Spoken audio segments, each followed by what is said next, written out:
सजाएंगे, आज पग पग पलक बिछाएंगे।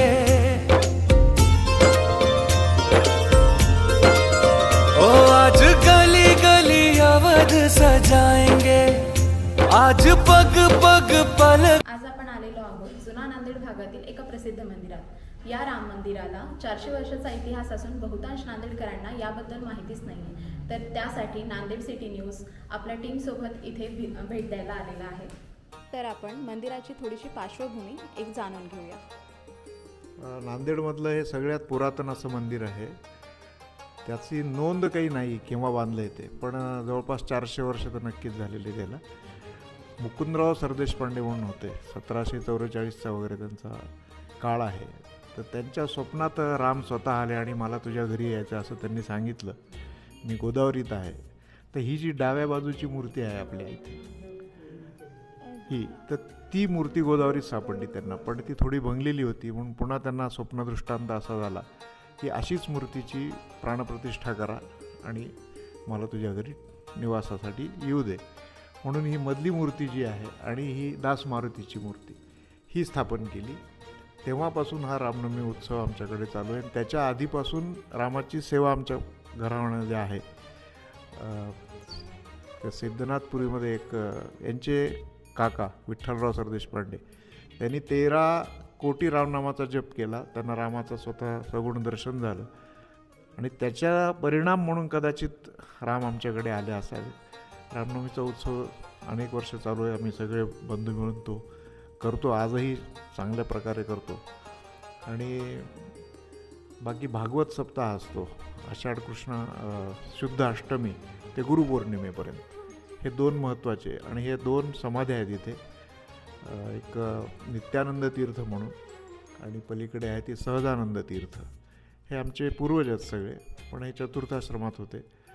हे दोघंही ज्यांनी 13 कोटी जप केला त्यांचे हे पुतणे आहेत दोन्ही। आणि असा हा राम मंदिराचा इतिहास आहे। अनेक महाराष्ट्रातले दिग्गज लोक या ठिकाणी येऊन गेलेले आहेत।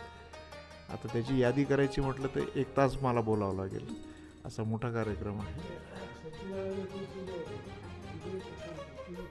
जप करण्याची त्यांची जी इतकी हे होती, हां सच्चिदानंद मुलगी आली होती ना, नाही ह्याचंच की राम मंदिरात आता भाविकांची गर्दी कशी असते की गर्दी रामनवमीमध्ये खूप असते। 10 दिवस पूर्ण कार्यक्रम असतात, कीर्तन प्रवचन आणि सकाळी पूर्ण अभिषेक वगैरे सगळं अन्नदान असतं। पूर्वी एका गल्लीला रोज अन्नदान होतं, दररोज एक गल्ली, तर प्रमाण कमी झालं। मंदिराला कसा प्रतिसाद मिळायला हवा काय जुन्या लोकांना माहिती आहे, पण नवीन पिढीचा आम्ही यावर्षी असा एक प्रयोग केला होता की जे 4 पिढ्यापासून आमचे संबंधित आहेत त्या प्रत्येकाच्या वंशजाला बोलवून आम्ही त्याचा सत्कार केला आणि त्यांना सांगितलं की तुम्ही लोकांना सांगत जा। त्याच्यामुळे प्रतिसाद रामनवमीत खूप असतो, लोकांनी यावं। थोडं जुन्या भागात असल्यामुळे वाहतुकीची साधनं अपुरी आहेत, पण जे खरे भक्त आहेत, खरे श्रद्धावान आहेत ते मात्र निश्चित येतात। लोकांनी यावं। आता काही लोकांना इच्छा असूनही येता येत नाही, कारण वाहतुकीचे साधनं नाहीत, ट्रॅफिकचा खूप प्रॉब्लेम आहे। पण जे येतात ते येतात। आता लोकांनी यावं। आम्ही काय म्हणतो त्याला, पेपरमध्ये देतो बातम्या, पत्रिका छापतो, बॅनर्स छापतो। आम्ही आमच्याकडून जेवढं करता येईल लोकांसाठी तेवढं करतो। आता आपण आलात म्हणजे अजून हे जाईल। मागे 2-3 टीव्हीवरही आमचा हा कार्यक्रम झालेला आहे। बस एवढीच अपेक्षा आहे, लोकांनी यावं। आता शेवटी ज्याच्या नशिबात आहे, ज्याच्या भाग्यात आहे त्यालाच दर्शन होईल। सगळ्यांचं भाग्य उजळो एवढीच रामराया चरणी प्रार्थना।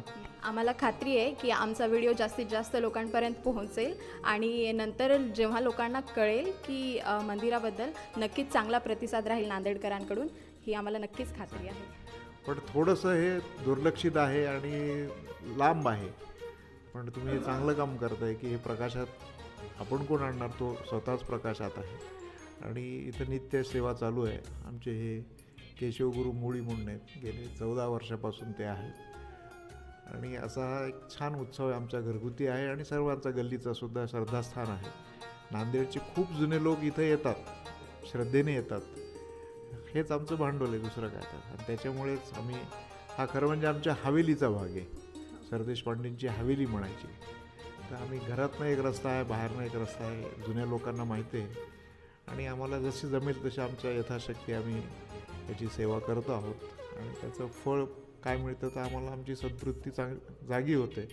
आणि त्याप्रमाणे आम्ही यावर्षी आता एक मोठा कार्यक्रम घेणार आहोत की आमचे हे जे पूर्वज आहेत नित्यानंद तीर्थ यांनी बरंच साहित्य लिहिलेलं आहे, तर त्याचं प्रकाशनही संकेश्वर पीठाच्या शंकराचार्यांच्या हस्ते करण्याचं ठरवलेलं आहे. तोही कार्यक्रम रामनवमीत होईल.